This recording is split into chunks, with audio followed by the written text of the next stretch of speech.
Magandang araw ka Grace Farming. Sa video po natin, itong mga bagong sibol ng ating sisiw ay bibigyan na po natin ng brown na asukal o molasses at may kasamang probiotic upang ang kanilang digestive system ay gumanda pa.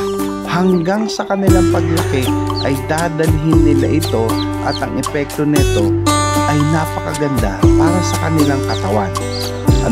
Sa mga iba pong pamamaraan, bumibili po sila sa poultry shop upang maging anti-stress sa kanilang mga alagang sisiw na mga bagong iwawalay. Para po sa atin, may anti-stress na po tayo at meron din po tayong magandang maidudulot sa kanilang digestive system kapag probiotic at brown sugar o molasses ang ating ilalagay. Kaya nga po ka Grace Farming, napakaganda po, no? Libre lang po yan, no po? At yung brown sugar, kung meron po kayo mga isang kutsara lamang, po? At yung probiotic 10 ml lang po ang ilalagay po ninyo.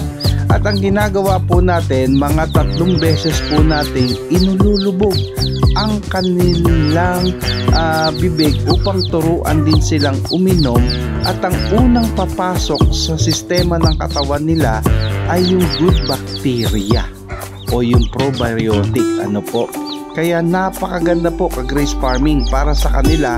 Ang uunahin po natin kagad ay mabigyan kagad sila ng mga probiotic dito sa kanilang katawan.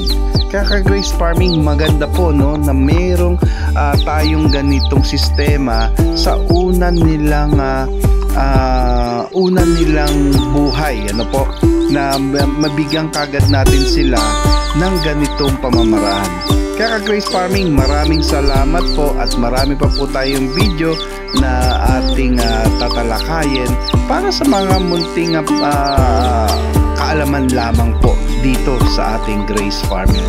Maraming salamat po. Kung hindi ka pa nakasubscribe sa ating channel ay makakahingi po ako sa inyo ng tulong para sa pag-click ng subscribe at comment na rin po kayo at i-share nyo na rin po ang ating video. Maraming salamat po ka Grace Farming.